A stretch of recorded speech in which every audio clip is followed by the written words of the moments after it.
आज आमच्या शीतलताई दिसत नाही.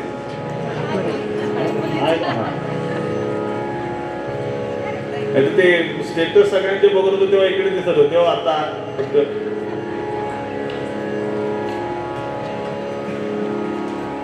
ते फाट्यावरनं आत झाल्यानंतर तिथे नमस्कार केला आणि मग पुढे आलो तिथे गाडीतूनच.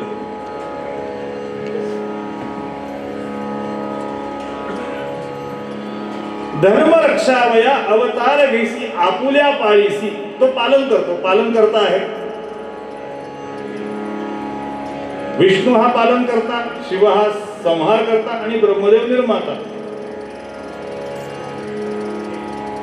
आणि मग ब्रह्मदेव अनेकांचा आधार घेतो, सृष्टी निर्माण करतो. विष्णू त्याचं पालन करतो, सांभाळतो. आणि शंकर आणि शंकरांचे असिस्टंट आहेत कोण? यमदेव. यम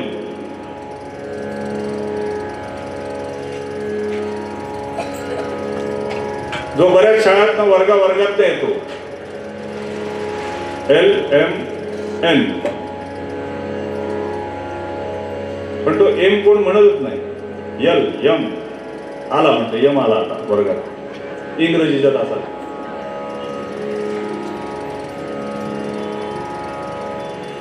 भगवान शंकरांचं आणि ते यमदेव म्हणजे असे असिस्टंट आहेत शंकरांचे, काही घोळ करत नाही ना. जगातलं एकमेव करत नसलेलं खातं कुठलं असेल तर ते यमराजाचं. ते जर व्हायला लागलं तर बडी आफत आ जाईल.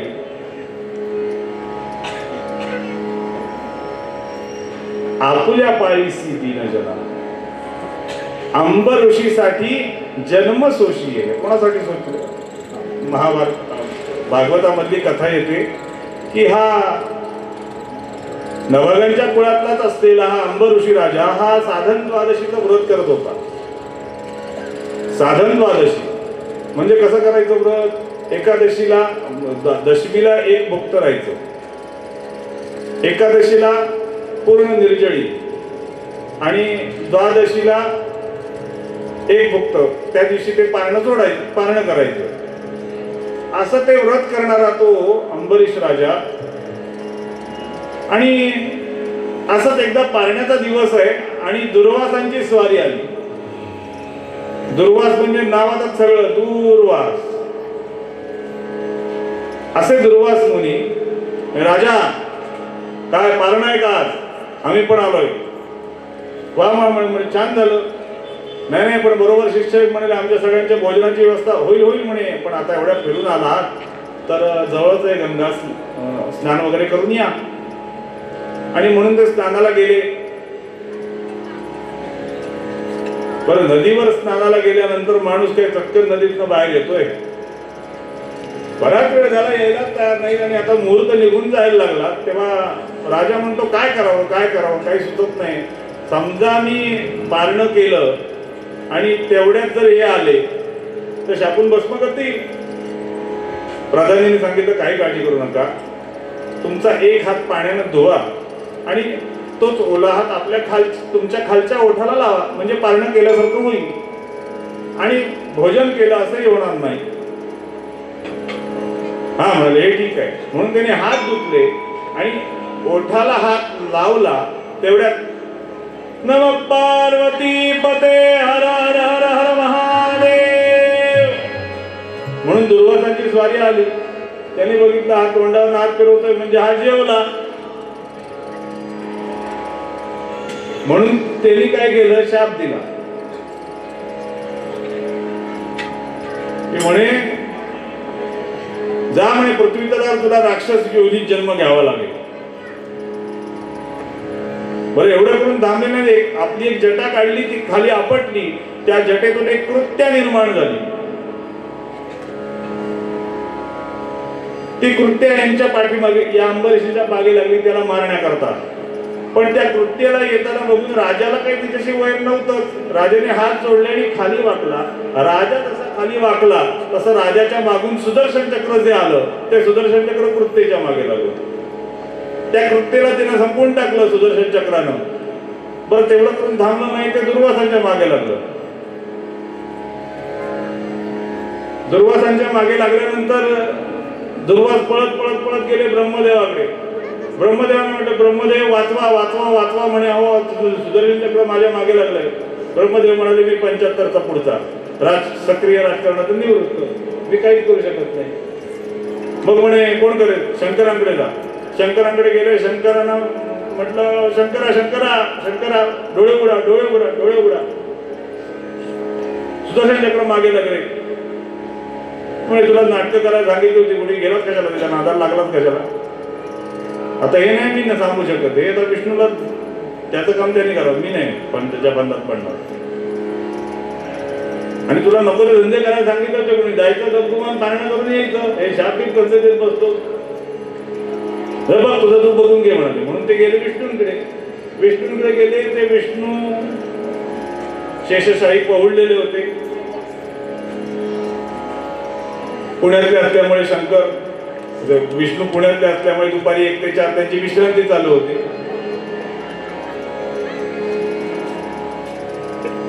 म्हटलं ओ म्हणे झोपताय काय? उठा उठा उठा उठा. सुदर्शन चक्र मागे लागले. सुदर्शन चक्र मागे लागलंय. काय झालं दुर्वासा? हो म्हणे पटपट बोला. सुदर्शन चक्र याच्यापेक्षा फास्ट येत आहे, बोला पटकन बोला. म्हणजे हे पटपट पटपट बोलत होते. आणि विष्णू कसे बोलत होते? हास्य जत्रेमधला प्रसाद खांडेकरचा स्लोमॅन आठवा. काय झालं दुर्वासा? अहो म्हणे बोला ना पटकन. आता झोपून उठलो. अहो म्हणे सुदर्शन चक्र मागे लागले. हो मी काही करू शकत नाही. अहो मग शकत नाही तर आधी सांगायचं ना. हे सगळं बाकीचं कशाला आधी सांगत फक्त झोपलो होतो उठलो होतो मी. मग कोण करेल? दुर्वास घाबरले. हो सुदर्शन चक्र मागे लागले म्हणतात आता आपण शिल्लक राहत नाही. त्यामुळे हे अंबरीश राजा थांबू शकतो. हे ज्याच्या करता आलंय तोच थांबू शकतो. म्हणून ते परत अंबरीशाकडे गेले. अंबरीशाचे पाय धरले. तो म्हणे ऋषीवर तुम्ही माझे पाय धरू नको. अरे ठीक आहे पाय नाही धरत म्हणे सुदर्शन चक्र थांबव राजा. आणि अशा वेळेला सुदर्शन चक्र थांबलं. आणि त्याच वेळेला विष्णू तिथे प्रगट झाले. दुर्वासा माझ्याच प्रेरणेने हे सगळं झालंय, काही काळजी करू नका. आणि अंबरीशा तुलाही वचन देतो,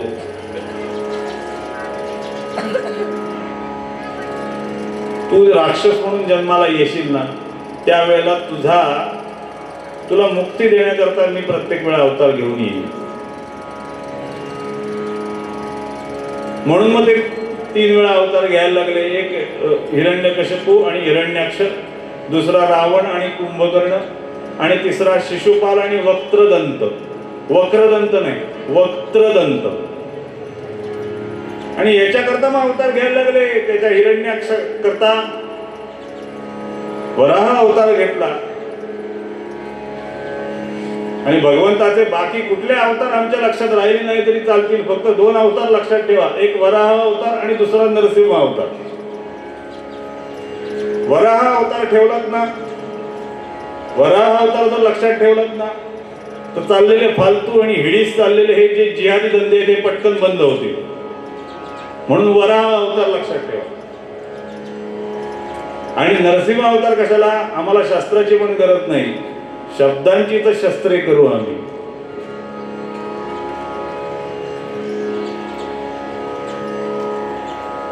पुढे राम अवतार घेतला.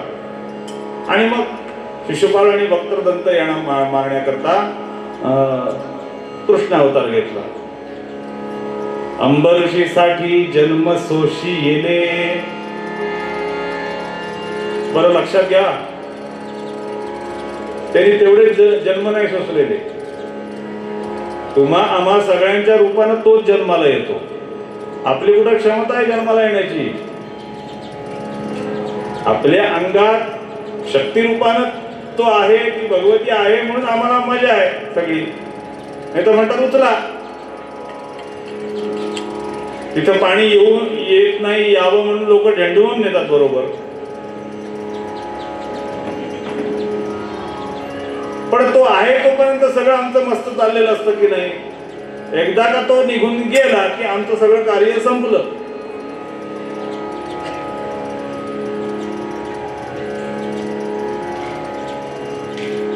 आणि हे तुझे ते अवतरित होऊन आमचं सगळ्यांचं रक्षण करणं जे आहे अजून काय अवतरीत होतो सांगू? त्याला खेळ खेळावा असा वाटतो म्हणून तो अवतरीत होतो. कोणता खेळ खेळावा असा वाटतो? नेमका देव कसा आहे? रवींद्रनाथ टागोर त्यांना हा प्रश्न पडला, कसा आहे हो देव, नक्की याचं रूप कसं आहे? आणि म्हणून नदीच्या काठी बसले होते आणि तिथे बसलेले असताना त्या नदीमध्ये चंद्राचं प्रतिबिंब पडलं होतं.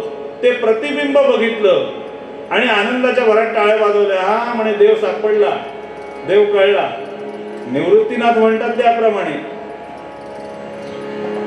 आम्ही चकोर हरिचंद्रमा, आम्ही चकोर हरिचंद्रमा, आम्ही चकोर हरिचंद्रमा.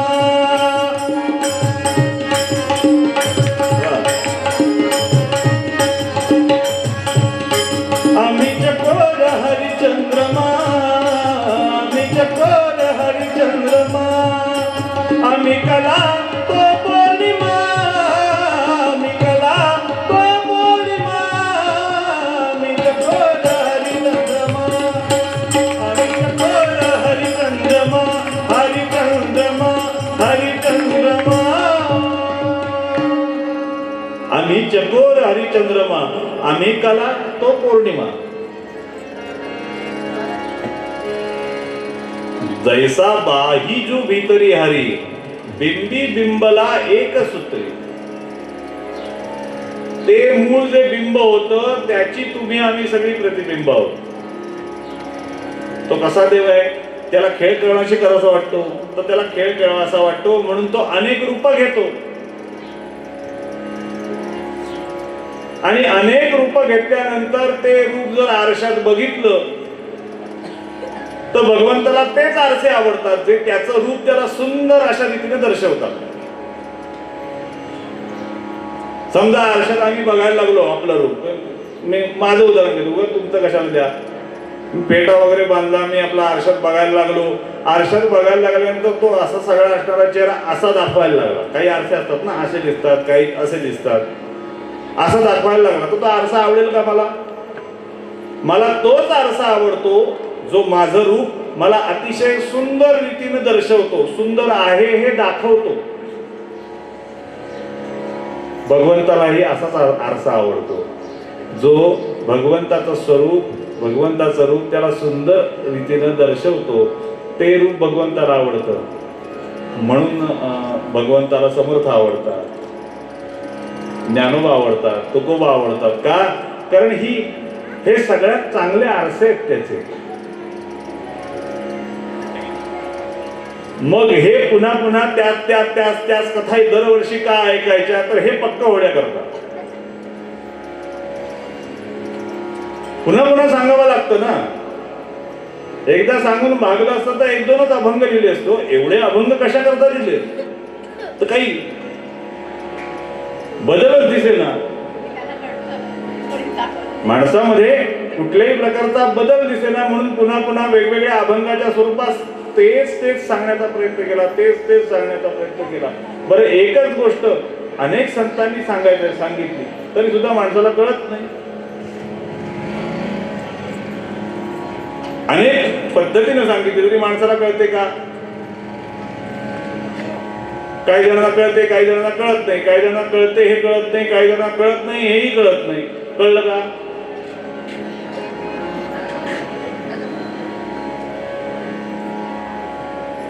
म्हणजे काही जणांना कळतं, काही जणांना कळत नाही. हे तुम्हाला कळण्याकरता मी कळण्याची भाषा सांगितली.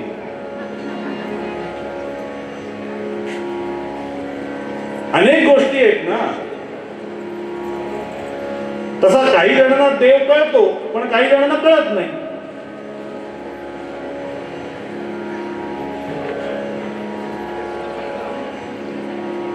गमतीनं सांगायचं झालं, काही जणांना देव मिळतो पण कळत नाही.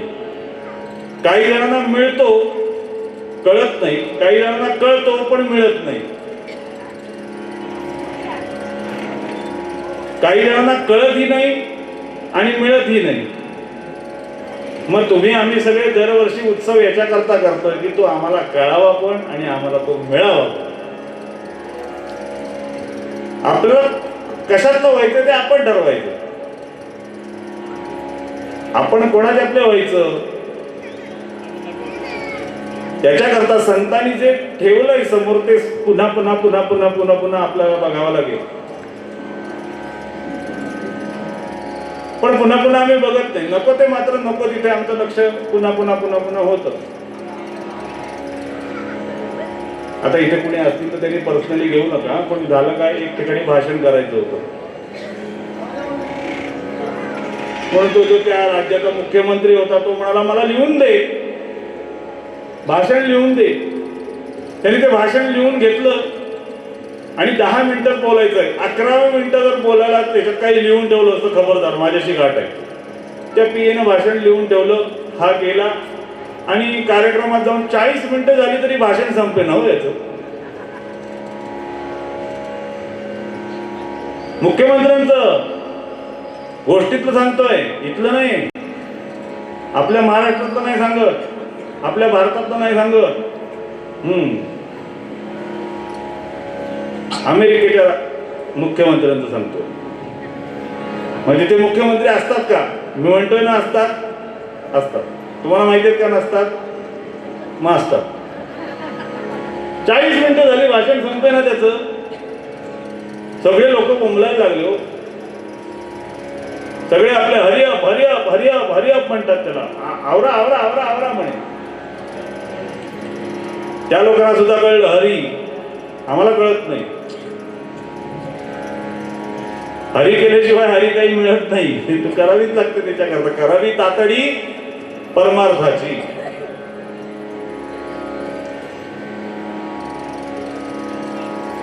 शेवटी एकदा 40 मिनिटं झाल्यानंतर याचं भाषण संपलं. बसला खाली. घरी आला तोच तयारीतच आला होता. आता पियला आणायचं का? 40 मिनिटाचं भाषण कोणी 10 मिनिटाचं लिहून द्यायला सांगितलं. 40 मिनिटाचं भाषण. तुला काय अक्कल आहे का म्हणाले? एवढा पगारी नोकर तुला ठेवलाय, 10 मिनिटाचं लिहून दे म्हणून सांगितलं होतं. 40 मिनिटं झाली माझं भाषण संपतं ना, एवढं लिहून कशाला दिलं म्हणे. तो म्हणाला साहेब 10 मिनिटाचंच लिहिलंय, त्या 4 कॉपी आहेत. ही परिस्थिती आहे अमेरिकेची, आपली नाही.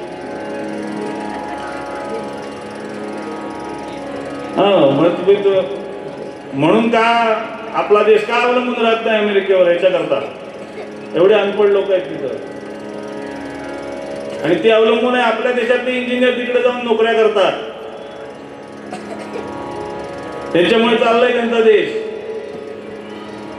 लक्षात घ्या, भारतीय तत्वज्ञान, भारतीय संस्कृती जेवढी मोठी आहे ना तेवढ्या जवळपास सुद्धा बसायची कुठल्या देशाची लायकी नाहीये. एवढी मोठी संस्कृती आहे. लागला करंट तुम्हाला, पण जरा 1-2 सेकंद उशिरा करंट लागला. आता हा करंट पटकन लागू दे. हे उत्सव कशा करतायत? उत म्हणजे काय तर उतू जाणे. म्हणजे ते युद्ध सुरू व्हायच्या आधीपर्यंत दूध उतू जात होतं की नाही? आता नाही जाणार. आता जाणारच नाही. तर लगेच ती मैत्रिणीचा फोन, थांब जरा दूध ठेवलंय म्हणे, ते जरा एकदम खाली उतरवते आणि मग तुझ्याशी बोलतो. नाही तर मग शेजारणीने हाक मारली की तिकडे लक्ष गेलं की झालं, दूध उतू गेलं. का? दुर्लक्ष झालं इकडं गॅसकडं. हे दूध उतू गेल्यामुळे तो बाबा जो पूजा करत बसला होता, अथर्वशीर्ष म्हणत होता, तो संतापला. त्वं ब्रह्मा त्वं विष्णू त्वं रुद्र. तिला कळलं सोलापूर जिल्हा असल्यामुळे हा नुसता म्हणतोय त्वं ब्रह्मा त्वं विष्णू, पण आपल्या कोटी पिढ्यांचा उद्धार करतो.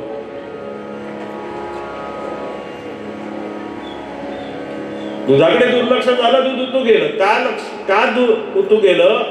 दुर्लक्ष झालं नव्हे, दुर्लक्ष झालं म्हणून ते उतू गेलं. आता नाही जात तसं. पण ते उतू जाणे आणि सव म्हणजे आनंद,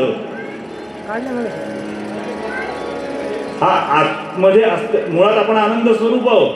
तो आतमध्ये असलेला आनंद उतू जाईपर्यंत अनुभवायचा, साठवून घ्यायचा. आणि एकदा का साठवून घेतला की मग 2027 शिवाय काही बघायची गरज नाही.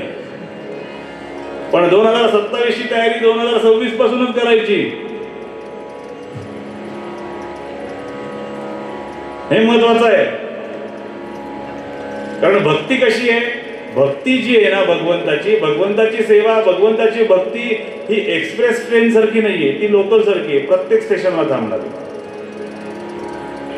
नाही तर रामनवमी झाली की आता डायरेक्ट 2 तारखेला हनुमान जयंती झाली की परत माझ्या मते मे महिन्यातली 1-2 तारीख काहीतरी नरसिंह जयंती, ते झालं की मग परत आषाढी एकादशी झाली की मग पुढे परत गोकुळ अष्टमी, मग श्रावण महिना, श्रावणी सोमवार, मग ते झालं की श्रावणी गुरुवार काहीतरी, ते झालं पुष्ट झालं की मग लगेच गणपती झाले की मग लगेच हे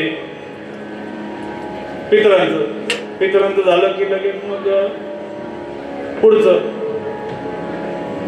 नवरात्र. अशी भक्ती नको. जायते हा शब्द सुरुवातीलाच वापरला, रोज झाली पाहिजे, रोज घडली पाहिजे, अशी ती भगवंताची भक्ती आमच्याकडून झाली पाहिजे. तर मग त्याचा शब्द तो खरं आपुला तो बोल साच करी, तो त्याचा शब्द खरा करतो, तो त्याचा शब्द फिरवत नाही. अनेक वेळा करून दाखवला त्यांनी.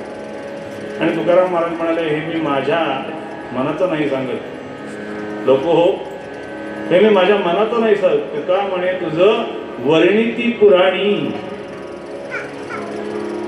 पुराणांमध्ये वर्णन आहे, तू इतक्या वेळा अवतरित झाला, इतक्या वेळा अवतरित होऊन आलास. मग असा अवतरित जर झाला असता आता आमच्याकरता होणार नाहीत का? होईल. पण ब्रह्मचैतन्य गोंदवलेकर महाराज म्हणतात सध्या आता भगवंताचा नामावतार चालू आहे, तुम्ही नाम घेत चला. भगवंताचं नाव सतत मुखात असलं की अशा अनेक गोष्टी असतात की जेव्हा प्रश्न निर्माण होतात, आता काय करायचं असे प्रश्न जेव्हा पडतात, तेव्हा प्रश्नांची उत्तरं कोण देतं? तर ते नाम जे आम्ही उच्चारलेलं आहे. म्हणून मी मागच्या वेळी पण सांगितलं, पुन्हा एकदा स्मरण करतो की अयोध्येमध्ये राम मंदिर व्हावं ही भारतातल्या अनेकांची इच्छा होती. त्याकरता अनेक जण यज्ञ करत होते, उपासना करत होते, अनेक जण भगवंताचं नाम घेत होते. पण त्या उपासनेचा बॅलन्स जो काही आपल्या गाठी होता, त्यातला बराचसा राम मंदिर उभारण्याकरता खर्ची झाला. म्हणून आता आपल्या भोगाला ह्या ज्या गोष्टी येणार आहेत ना, त्यातून जर वाचायचं असेल तर आपली उपासना दसपट जोमानं वाढवावी लागेल. जसं जसं एक वर्ष एक संवत्सर पुढे चाललं आहे, तसं आमची ताकद आम्हाला वाढवावीच लागेल. आणि प्रत्येक गोष्टीत असंच करतो की नाही म्हणे काय आम्ही ओत्तूरवरनं येतो बघा, ओत्तूरवरनं येतो इथं नारायणगावात कीर्तनाला, तर आम्ही सायकलने येतो. मग आता सायकलने येता का? आता कशाने येता? मग टू व्हीलरने यायला लागलो. पुढे अजून 25 वर्षांनी गेलं, टू व्हीलरवरनं येतो बघा इथं कीर्तनाला, लई गर्दी असायची. म्हटलं आताही टू व्हीलरवरनं येता का? नाही, आता 4 व्हीलरवरनं येतो. कोणी जमत नाही. इथं घाण पुसत आहे का? काळानुसार जसा आपल्या बाकी प्रपंचातल्या गरजांमध्ये बदल करतो की नाही, तसाच बदल या गोष्टींमध्ये आम्हाला करणं भाग आहे. याच्यामध्येही तितकी ताकदीनं तितक्या जोमानं हे गोष्टी करणं भाग आहे. जन्माचं आख्यान काय तुम्हाला माहिती आहे, ते दरवर्षी त्याच्यात काय वेळ घालवण्याच्या या गोष्टी महत्वाच्या आहेत. त्या महत्वाच्या कशा पद्धतीनं कशा कराव्यात, काय कराव्यात, याच्यावर परत कधी योग येईल तेव्हा चिंतन करू. पण जास्त जोमानं, जास्त ताकदीनं. आता आपण पहिलीच नाही, आता आपण बोर्डाची एक्झाम दिले आणि पुढे गेलो. आता पुढे काय करायचं ते त्या काळानुसार करावं लागेल. आणि एवढ्या सगळ्या गोष्टी केल्यानंतर तो आमच्याकरता अवतरित होतो. आणि अशा या भगवंताच्या अवताराची गोड कथा उपलब्ध असलेल्या वेळानुसार उत्तरांगामध्ये बघायची. बरोबर 38 मिनिटं आहे. 38 मिनिटात बघणार कथा, बरोबर तुम्हाला नेऊन आणणार फिरून. आता आपल्याला प्रवास लांबचा करायचा आहे, आपल्याला अयोध्येत जायचंय, अयोध्येतनं परत इथं यायचंय. म्हणजे मला अयोध्येतनं परत यायचंय, तुम्हाला अयोध्येत ठेवतो मी, काही काळजी करू नका. आणि असा प्रवास आपण छान करायचा. काही नाही, आपली यात्रा कंपनी मस्त आहे. आडनावातच सगळं आहे. माझं आडनाव परांजपे. जो सगळ्यांना जपे, अगदी जपून नेणार, जपून आणणार अयोध्येत. त्यामुळे एकदा अभंगाचा आठव करूया, त्यानंतर एक भजन म्हणूया, एक श्लोक म्हणूया आणि मग उत्तर भाग बघूया. धर्म रक्षावया अवतार घेशी, आपुल्या पाडीसी दिन जना, आपुल्या पाडीसी आपुल्या पाडीसी दिन जना. अंबर ऋषीसाठी जन्म सोशी येले, दुष्ट निर्दाळिले.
एक दोन सूचना फक्त अध्यक्षांकडून ऐकून घ्या आणि मग उत्तर भागाकडे बोल.